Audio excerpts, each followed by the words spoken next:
Hello everybody, I am doing our top garden tour today. I did shoot this video a little while ago, however there was a lot of wind interference, so I decided to shoot again.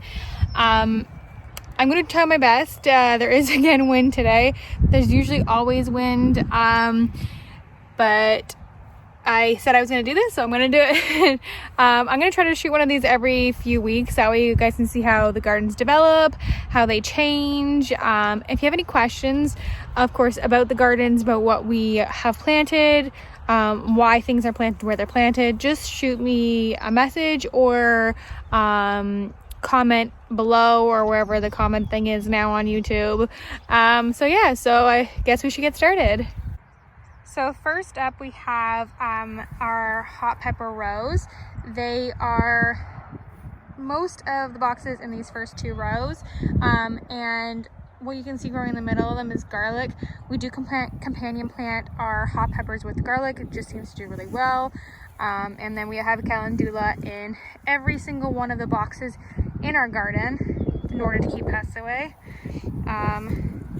So this is our first hot pepper box. It is called, the pepper in it is called a Death Spiral Hot Pepper. And the wind just picked up, but that's it. It's doing pretty well. And then we have a Killarney red garlic in here. And then our next box, we have our Apocalypse scorpion peppers. Some of the names of these hot peppers, I tell you, they just make me laugh. And then we have, again, Killarney garlic and calendula.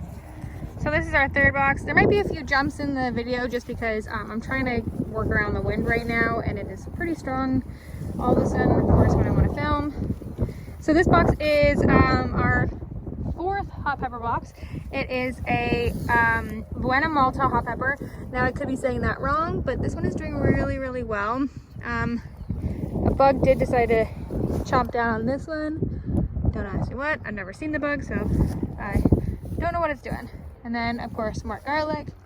And then this is our first non-hot pepper box. So even though it's in the two hot pepper rows, this is the only box that doesn't have hot peppers. I ran out, mostly because I just ran out of hot peppers to plant. So in this box, I have a, I believe it's Bauer Speck. I'm probably saying that wrong as well, but it's a kohlrabi. It's purple. It's supposed to be really, really buttery in flavor. So definitely looking forward to that. It's doing really, really well. I'll probably have to thin some of it out, but trying to see if it'll grow them. They're not massive, and they're supposed to have, you're supposed to be able to see them quite closely together. So we'll see about that one. And then I have onions in this box. So this is a, I've got red onions and I have yellow onions in this box. And then on the other side of this box, I have a micro bok choy that I probably won't plant again because something has decided to put holes in all of it, and it's kind of not nice looking. So yeah, and then this is my next box. It's I believe this is all yellow onions, and then I have our mini bell pepper plants. These are the mini bells.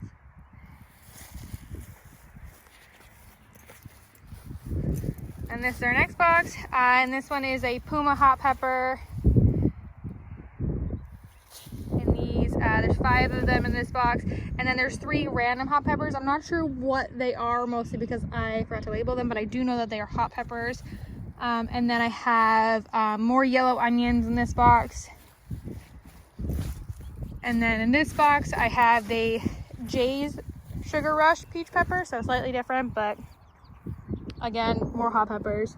And then I have elephant garlic. That's why this one is so big compared to the other one. And they're doing really well. I think I spaced them far enough apart. We're not getting any rust on them yet, which is really nice. I really don't want to see any rust. Also, all of our garlic varieties that are planted are hardneck garlics, so they should produce scapes. I absolutely love scapes, so I can't wait for that. And then I have, in this box, I have, again, more Sugar Rush hot peppers. I don't know why so many of them germinated, but I can't complain. And then more garlic. And now we're getting into our first rows of no peppers, no garlic. Well, I guess some garlic, but I'll get to that. Okay, so this is our first box of tomatoes. This is a indigo apple tomato. It's another heritage breed. It is doing really well. In fact, all of the tomatoes I planted this year and that germinated did very, very well. And they do have flowers on it, which is nice. I do need to stake them. We do use tomato cages. I'm waiting on the rest of our tomato cages to come in. That's why they're not all here. And that's why I only have 4 in. And then I have romaine in the middle. This next box is a Sunrise Bumblebee tomato. It is an heirloom variety tomato plant. And then we have some red onions in the middle. Now, I normally don't plant a whole lot of things in between tomatoes because they get so big. However, because we have started to use the tomato cages, they do stay a little bit more contained, which I'm quite happy about. So we're gonna like test it out this year, planting the onions and the romaine in between these boxes. Now, next up is carrots. I've had a really disappointing year for carrot germination this year. I always plant too many carrots and then have an excess amount, but this year, not really happy. As you can see, a ton of it didn't take in that area, but I do have 5 different varieties, and I do have more seeds, so I am going to try doing a second planting probably come July, and we'll see how that takes. And like, I can overwinter carrots. I'll probably do a post about overwintering carrots soon, but until then, these are our strawberry boxes. So this strawberry box was planted 2 years ago. As you can see, there is some grass in it. I do need to get up here and weed more, but it's just finding the time. This box is doing really well. There's loads of baby strawberries in here. As you can see, we'll have those for sale really, really soon. I can't wait. And then I have another box of strawberries here. And then we have more gardens up there, but I'll get to them last. And then we have 4 boxes right here. Actually, we kind of loaned out to a chef, and they've planted some flowers, some lettuce, a good mix for their home. And then back to my boxes. I have, and this is our beet box. So I have 2 different varieties of beets in this box. I have a golden beet, which I find really sweet, which is really tasty. I absolutely love beets. Honestly, I can't rave about them enough, but they seem to be doing really, really well, and I'm probably gonna have loads of them. And then on the other side of this box is a bull's blood beet. So that's a dark red beet, really, really flavorful, a little bit more earthy than the golden beet, but again, so tasty, and it's amazing paired with goat cheese, like the best. And then one of my favorite boxes, this is our herb box. I absolutely adore fresh herbs, and I think that they go with everything. So here we have mauve garlic, chives, and then we have French tarragon, and then there's a little chive plant back there. We have some sage, and then there's a purple opal basil, which is just starting to sprout up. And then I've got your standard basil here. It kind of takes over this whole row. And then I have thyme here and here. And then I have oregano.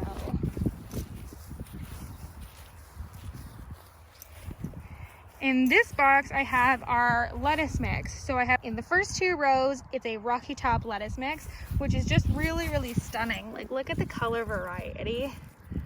So nice. And then I've got kale right after that. And then I have a ton of butter crunch lettuce coming through, which is just a really refreshing summer lettuce. And then I have more kale here. I'm not sure how well the kale is going to do. I might have to reseed it come fall, because kale tends to like cooler weathers. And then this is our potato box. The reason why this box is not filled all the way is because we mound our potatoes. So like growing in a potato bag, when the stems start to reach up, you actually will take the soil and you'll mound it up to the stem, which will cause the stem to grow more potatoes out. 3 different varieties. There is a purple potato, a Yukon Gold potato, and a fingerling potato. And then in this box here, I have some eggplant. I have 2 different varieties of eggplant. I have a striped eggplant and I have a Pandora eggplant. And then I have muscled giant leeks. I always told myself I was going to stop planting leeks because I'm never really happy with the outcome. But here we are. Never say never. And then in this corner right here, I have a Chinese pink celery. love celery with like tuna salad and stuff. Really, really enjoy it, so I thought I'd give it a whirl. So this is our last tomato box. It is a blueberry tomato. A lot of the plants do have flowers on them. I'm sorry if you guys are getting wind interference, I'm trying. And then there's some gourmet white kohlrabi that's right there. And some scarlet kale that's just so purple. And then, yeah, the rest of our tomato plants in this box. And then this is the very last box I have planted in our main garden area. So you have Aunt Molly's ground cherries. And then I have one more tomato plant. I just had an extra one. I really wanted to plant it. There's literally tomato plants scattered across the property right now. I'm not upset about it.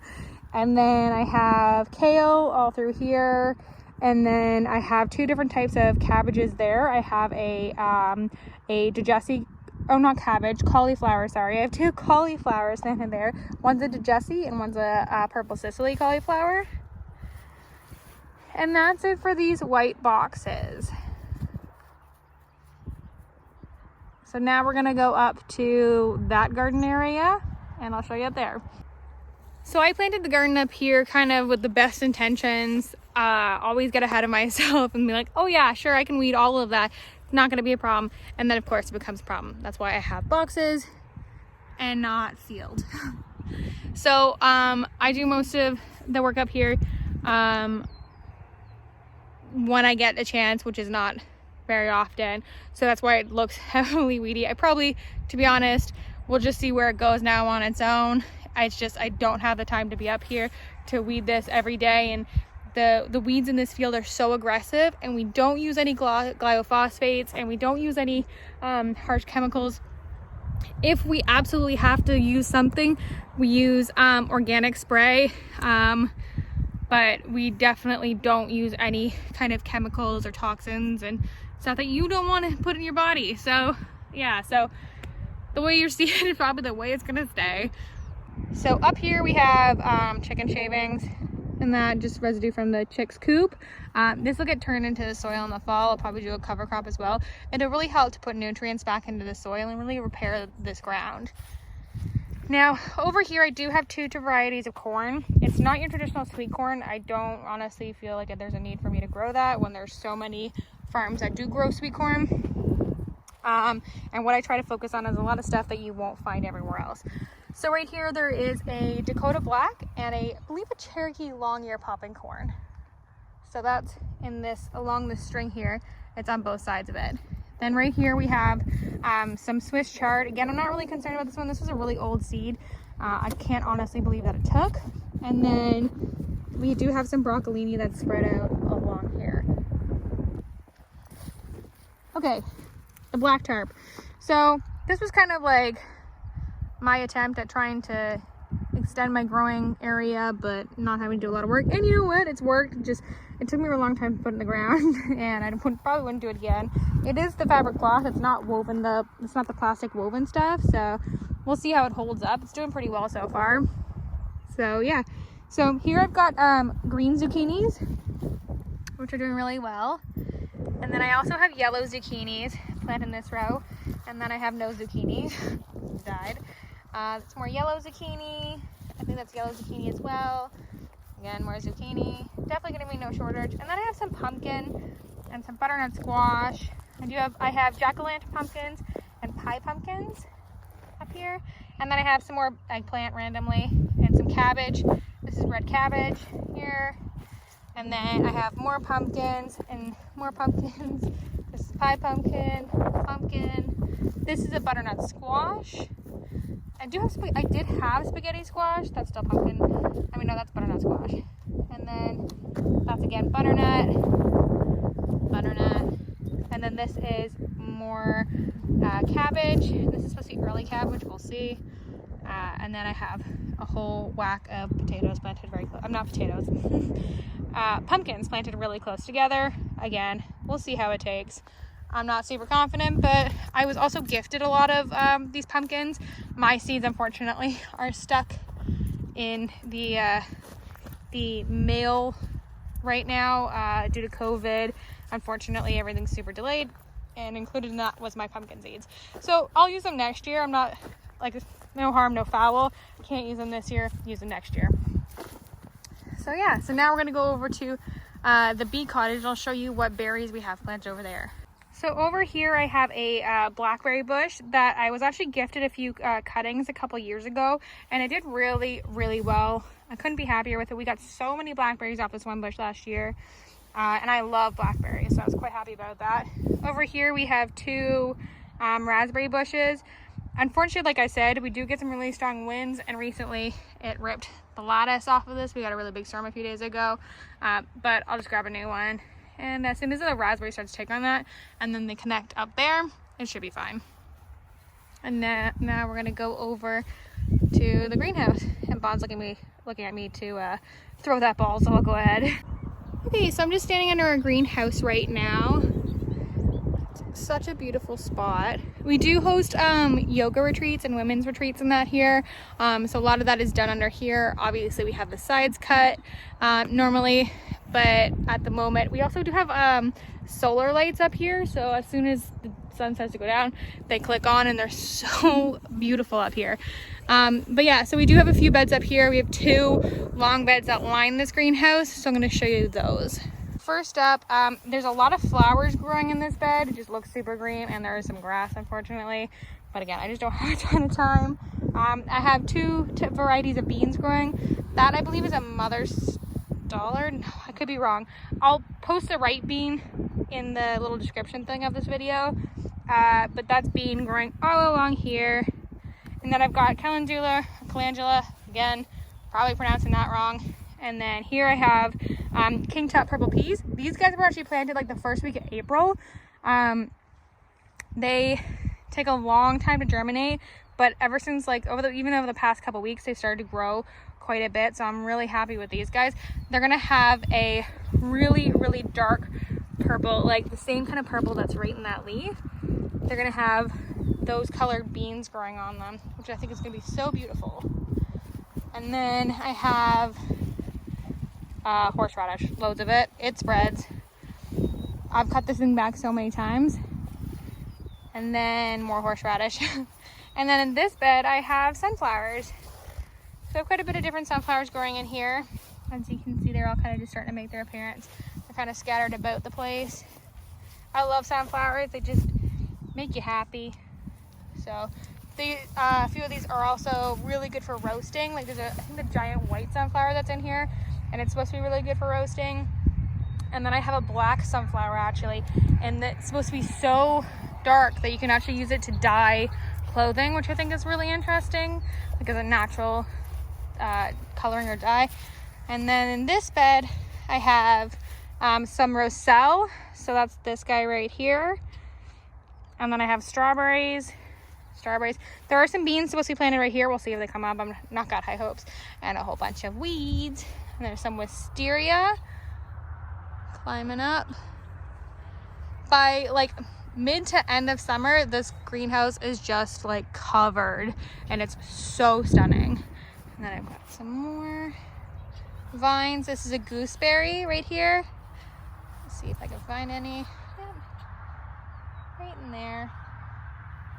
And then I have strawberries planted. I planted some really old pea seeds, thinking that they were beans, not peas, and they are peas, and now they're growing up on these rocks. I'm just gonna have to get some trellis in order to like adhere them, because they're gonna grow up and they're just gonna like not produce, because they're just gonna lie across the ground and probably die.